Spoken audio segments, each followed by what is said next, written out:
learner number 2 as a continuation and the pre-first video. Okay, please listen. Magandang araw muli mga kadeped. Mahusay ang ginawa ninyong pangangasiwa ng pagsusulit.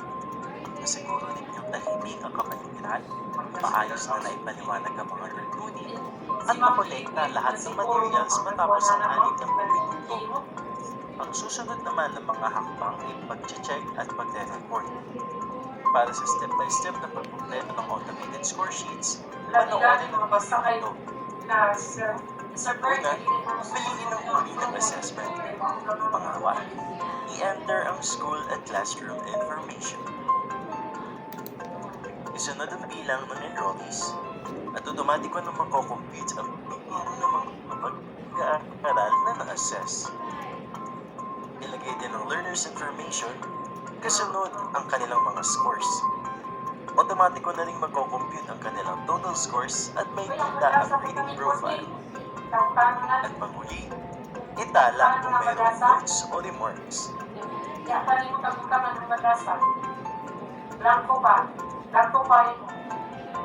Isubmit ang mga nakumpletong forms sa inyong personal in charge o PIC. Sila naman ang bahalang mag-upload ng school summary sa ating official dashboard.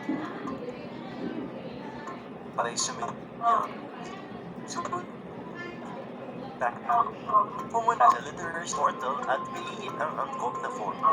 Kapag lumabas na ang sumunod na enter ang school information.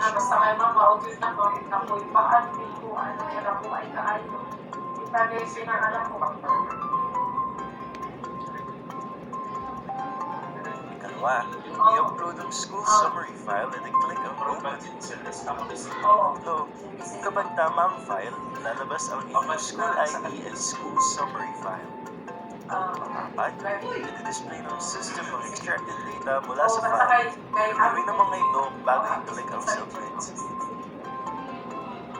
Mangyayari ang Senior High School Literacy and Numeracy Assessment mula ika-7 hanggang ika-18 ng Marso. Lahat ng school reports ay dapat may sumite sa Division Office sa ika-25 ng Marso. Tandaan, ang mga resultang ito ay gagamitin lamang upang tulungan ang ating mga mag-aaral sa grade 11 bilang paghahanda sa kanilang huling taon sa high school. Hindi nito maapektuhan ang kanilang marka maging ang iyong professional evaluation. Isang huling paalala, suriin ang mga resulta upang makapagplano ng maayos para sa iyong klase. Maaari ka pang makakuha ng iba pang resources sa binigay ng QR code at shorted link. Taos pusong pasasalamat sa inyo para sa patuloy ninyong dedikasyon at malasakit